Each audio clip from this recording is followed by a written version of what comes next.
बिस्मिल्लाहिर्रहमानिर्रहीम। Constitution of Pakistan का lecture number 6 है, जिसका एक पार्ट हमने पिछली वीडियो में डिस्कस कर लिया था और दूसरा पार्ट आज हो रहा है।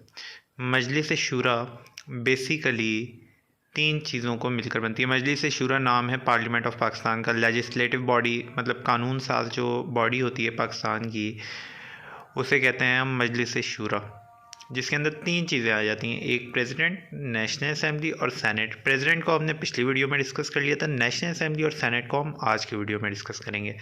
कॉन्स्टिट्यूशन ऑफ पाकिस्तान के अंदर जो इसके आर्टिकल्स हैं उससे रिलेटेड ही हम इसे डिस्कस करेंगे। तो सबसे पहले आर्टिकल 51 आ जाता है कि हमारे पास एक नेशनल असेंबली होगी जिसके अंदर 336 मेंबर्स होंगे। अच्छा, इससे पहले जो नेशनल असेंबली गुजरी है 2018 से, जिसका टेन्योर शुरू हुआ था, उसके अंदर 342 मेंबर्स थे, लेकिन 25 अमेंडमेंट पाकिस्तान के अंदर इंक्लूड की गई इमरान खान साहब के वक्त के अंदर, जिसमें फाटा को मर्ज कर दिया गया KPK के अंदर, जिसकी वजह से KPK की जो सीट थी वो बढ़ गई, लेकिन फाटा वाली ओवरऑल कम हो गई हैं। तो सीट्स कुछ कम हो गई हैं, पहले 342 थी, अब 336 रह गई हैं सीट। अब फाटा का नाम हमारे पास नहीं होगा, अब हमारे पास KPK ही होगा। सीट की सारी डिस्ट्रीब्यूशन हम इंशाल्लाह नीचे देखेंगे। जो बंदा 336 सीट्स होंगी नेशनल असेंबली के अंदर, वोट कौन कौन दे सकता है नेशनल असेंबली के लिए मेंबर्स के लिए? मतलब हमारे यहाँ पर MNA MPA के इलेक्शन होते हैं ना, तो MNA के इलेक्शन के लिए कौन बंदा जाकर अपना वोट दे सकता है? एक, वो सिटीज़न ऑफ पाकिस्तान होना चाहिए, वो बंदा जो वोट दे रहा है, 18 ईयर प्लस होना चाहिए। नेम इन इलेक्टोरल रोल, मतलब उसका नाम उस लिस्ट में आना चाहिए, फहरिस्त शुमार लिस्ट में आना चाहिए, जहाँ पर लोगों के नाम लिखे होते हैं, सिटीज़नशिप लिखी हुई होती है, हर चीज़ लिखी होती है। साउंड माइंड पर्सन होना चाहिए, कोर्ट ने उसे डिक्लेयर ना किया हो कि वो अनसाउंड माइंड है। ये चार खूबियाँ जिस बंदे में होंगी, वो बंदा इलेक्शन के लिए वोट दे सकता है नेशनल असेंबली के मेंबर्स को इलेक्ट करने के लिए। आर्टिकल 51 का ही तीसरा सब आर्टिकल हमें बताता है कि नेशनल असेंबली को किस तरह कॉन्स्टिट्यूट किया जाता है, उसकी सीट्स किस तरह से डिवाइड होती हैं। हर प्रोविंस के अंदर होती हैं ये। बलूचिस्तान में 16 सीट मर्दों की होती हैं, 4 सीट वुमेंस की होती हैं और 20 टोटल सीट होती हैं। खैबर पख्तूनख्वा में 45 सीटें मर्दों की होती हैं, 10 सीटें वुमेन की होती हैं, टोटल 55 सीटें टोटल होती हैं।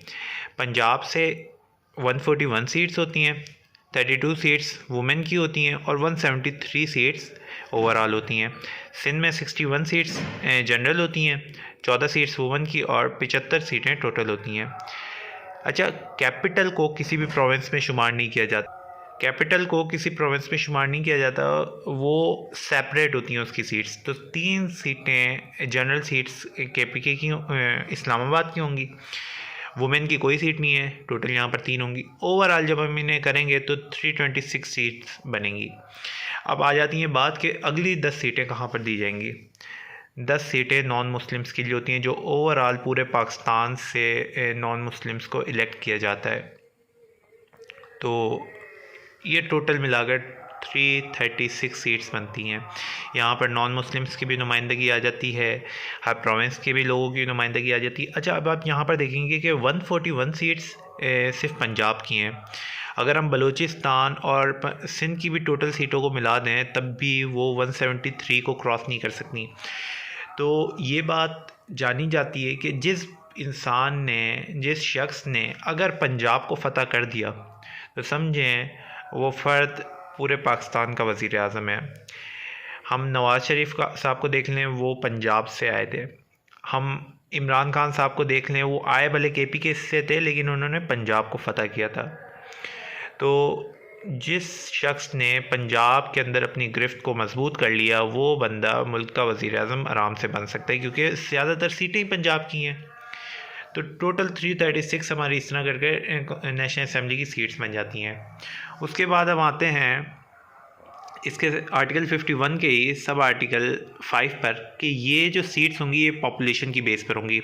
सेंसस होंगी मुल्क के अंदर, सेंसस जब करवाए जाएंगे तो उसके हिसाब से एक पॉपुलेशन तय होगी, उसके हिसाब से सीटों को डिवाइड किया जाएगा कि इतनी सीटें यहाँ पर होंगी, इतनी सीटें यहाँ पर होंगी। अब इसीलिए हमारे मुल्क के अंदर सेंसस को बार बार करवाने के लिए बड़ी डिमांड की जाती है। 2017 में हुए थे, अब 2021 के अंदर दोबारा करवाने की डिमांड की गई थी और उसके अंदर काफ़ी करप्शन भी की जाती है। उसकी वजह यही है कि सिंध के अंदर जो पहले 3 करोड़ की पॉपुलेशन दिखाई जाती थी वही अब 2 करोड़ की कर दी गई है, ताकि कराची की सीटों को कम कर दिया जाए और इंटीरियर सिंध की बढ़ा दी गई हैं। उससे क्या फ़ायदा होगा? इंटीरियर सिंध में जिसकी हुकूमत है सब जानते हैं, तो वहाँ से सीटें उनकी ज़्यादा हो जाएंगी और कराची से उनकी सीटें भले जो उन्हें कम मिलती हैं वहाँ से वो अपना मैनेज कर लेंगे। पंजाब की सीटों को बढ़ा दिया गया। तो इस तरह कर कर सेंसस में बड़ी करप्शन वगैरह की जाती है। सेंसस के अंदर जो अक्सर आप देखेंगे कि कब्रों के ऊपर भी निशान लिखे होते हैं कि ये फ़र्द यहाँ पर है, ये फ़र्द यहाँ पर है। तो अगर आपके सेंसस अच्छी तरह मजबूत हो जाते हैं तो आपकी सीटें इक्वली डिवाइड होंगी, या फिर इक्वली नहीं तो बिल्कुल बाकायदा पॉपुलेशन के हिसाब से होंगी, हर बाकायदा नुमाइंदगी दी जाएगी हर चीज़ को। लेकिन हमारे यहाँ पर सेंसस ही सही से नहीं होते। खैर, आर्टिकल 52 पर आते हैं, जो हमें बताता है कि नेशनल असेंबली 5 साल के लिए होगी। अच्छा, आर्टिकल 53 के प्रिसाइडिंग ऑफिसर यहाँ पर स्पीकर होगा। तो प्रिसाइडिंग ऑफिसर इसका स्पीकर होगा। स्पीकर पर थोड़ी सी बात कर लेते हैं। जो स्पीकर के लिए आर्टिकल हमारे पास मेंशन है, आर्टिकल 53, तो यहाँ पर कुछ चीज़ें लिखी गई हैं। जैसे ही सबसे पहला इलेक्शन होगा, सब आर्टिकल 1 में लिखा गया है कि जैसे ही सबसे पहला इलेक्शन होगा तो नेशनल असेंबली का, उसके बाद सबसे पहले ये लोग प्रिसाइडिंग ऑफिसर को इलेक्ट करेंगे। जितने भी लोग होंगे, MNS होंगे, वो वोट देंगे और स्पीकर को इलेक्ट करेंगे। उसके बाद कि इस स्पीकर और डिप्टी स्पीकर ओथ लेंगे, तमाम तो जितने भी मेंबर्स बैठे होंगे उनके सामने अपना हलफ उठाएंगे। अगर स्पीकर एब्सेंट होगा तो उसके जो फंक्शन होंगे वो डिप्टी स्पीकर परफॉर्म करेगा। अगर वो कहीं पर गया हुआ है, आउट ऑफ कंट्री गया हुआ है, या फिर इस काबिल नहीं है कि अपने फंक्शंस को परफॉर्म कर सके, और अगर डिप्टी स्पीकर और स्पीकर दोनों ही एब्सेंट हों तो उस सूरत के अंदर मेंबर्स जो नेशनल असेंबली के होंगे वो अपने तरीके से जो रूल्स बताए गए हैं उसी तरह से प्रोसीजर को खुद कंटिन्यू कर लेंगे। अच्छा, अगर कुछ मेंबर्स वोट दे देते हैं कि भाई हमें स्पीकर और डिप्टी स्पीकर को हटाना है 50% की मेजॉरिटी के साथ, तो फिर उस वक्त प्रिसाइडिंग ऑफिसर या स्पीकर या डिप्टी स्पीकर अपनी ड्यूटीज़ को परफॉर्म नहीं करेंगे, उस चीज़ को वो कंटिन्यू नहीं करेंगे। मतलब उस वक्त के लिए वो प्रिसाइडिंग नहीं करेंगे जब तक उनकी रिसोल्यूशन कंप्लीट नहीं हो जाती। अच्छा, अगर वो स्पीकर या डिप्टी स्पीकर अगर अपना रिजिग्नेशन लेटर देना चाहे तो वो प्रेसिडेंट को देगा, और डिप्टी स्पीकर देना चाहे तो वो स्पीकर को देगा। ये चीज़ हमने पहले भी पढ़ी थी कि प्रेसिडेंट अगर अपना इस्तीफ़ा देगा तो वो स्पीकर को देगा, स्पीकर अपना इस्तीफ़ा देगा तो प्रेसिडेंट को देगा। इधर का उधर, उधर का इधर। खैर, स्पीकर को कुछ चीज़ों के साथ रिमूव किया जा सकता है। एक, या तो वो खुद रिज़ाइन कर दे, उसकी सीट खाली हो सकती है, या तो वो खुद रिज़ाइन कर दे। दूसरा बी, कि वो अपनी मेंबरशिप छोड़ दे नेशनल असेंबली की। जाहिर सी बात है वो नेशनल असेंबली का मेंबर बनकर स्पीकर बनाए। अगर वो इस मेंबर ही नहीं रहा नेशनल असेंबली का तो उसकी सीट भी खाली हो जाएगी।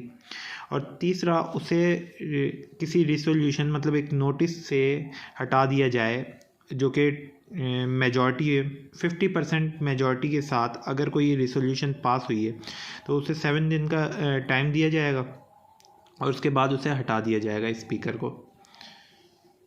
बाकी आगे कुछ खास है नहीं कि वोटिंग का किस तरह तरीका होता है, प्रेसिडेंट एड्रेस किस तरह करता है बोथ हाउसेस को, वो चीज़ें हैं जो बेसिक चीज़ें हैं।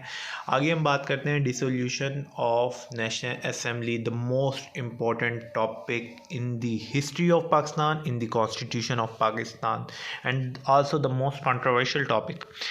डिसोल्यूशन ऑफ कॉन्स्टिट्यूशन के अंदर आपने एक आर्टिकल सुना होगा, आर्टिकल 58 2B, पूरी हमारी तारीख में चलता हुआ है। वो आर्टिकल इसी से ही रिलेट करता है, लेकिन अभी वो कॉन्स्टिट्यूशन के अंदर ख़त्म कर दिया गया है। अलबत्ता अभी हमारे पास नेशनल असेंबली को डिज़ोल्व करने के 2 तरीक़ेकार हैं। एक, या तो प्राइम मिनिस्टर प्रेसिडेंट को एडवाइस देगा कि भाई आप नेशनल असेंबली को डिज़ोल्व कर दो, तो प्रेसिडेंट कर देगा।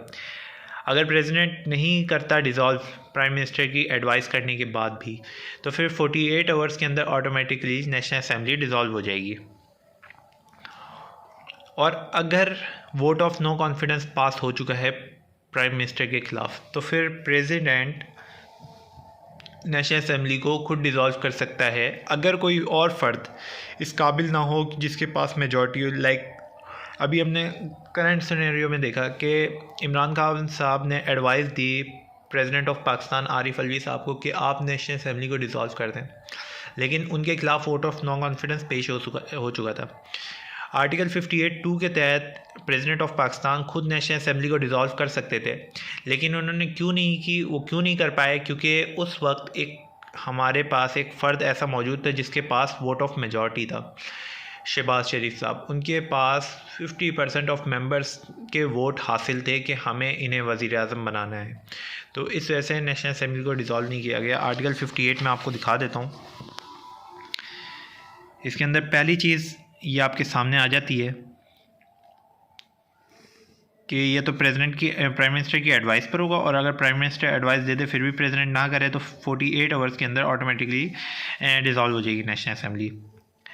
उसके बाद आर्टिकल 58(2) के अंदर हमें क्या बताया गया कि प्रेसिडेंट में also dissolve the national assembly in his discretion where the vote of no confidence having the passed against the prime minister and no other members of the national assembly commands to the confidence of the majority। तो ये हमारा था national assembly का topic. अब हम आते हैं senate पर, एक सरसरी सी बहस कर लेते हैं। सेनेट के अंदर पहले 100 सीटें होती थी, लेकिन इस बार सेनेट में 96 सीट्स होंगी।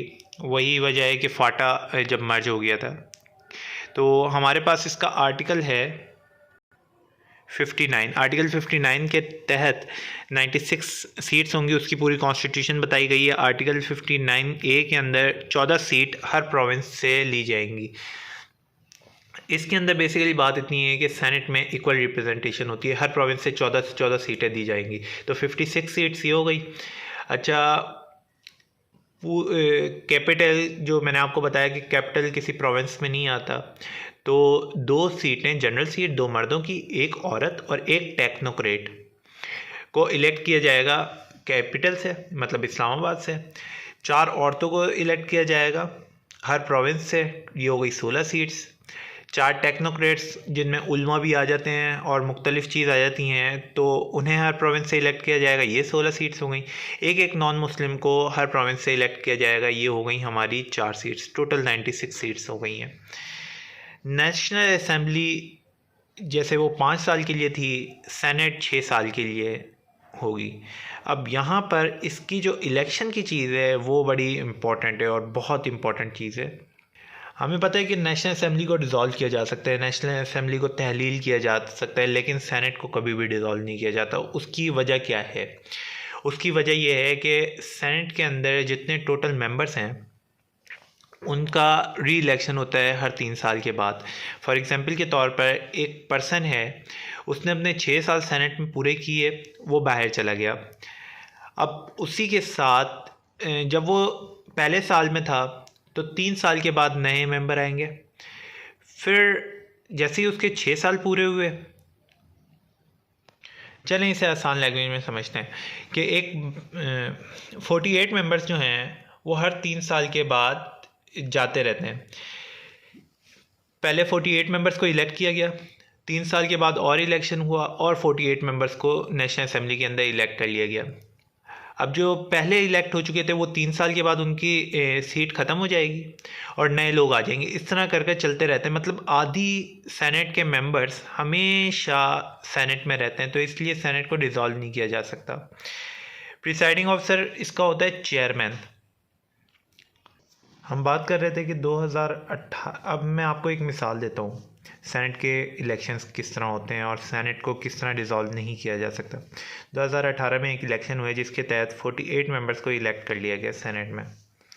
ये सिर्फ मिसाल है, ये वो बात नहीं है जो एक्चुअल चीज़ है, लेकिन होता इसी तरह ही इलेक्शन। इसके 2021 के अंदर दोबारा इलेक्शन हुए 48 मेंबर्स को इलेक्ट कर लिया गया।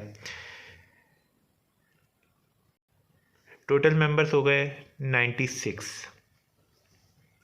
अब ये जो पहले मेंबर्स थे 2018 के अंदर जो आए थे, इनका 6 साल पूरे हो जाएंगे 2024 में, तो 2024 के अंदर 48 मेंबर्स का दोबारा री इलेक्शन होगा।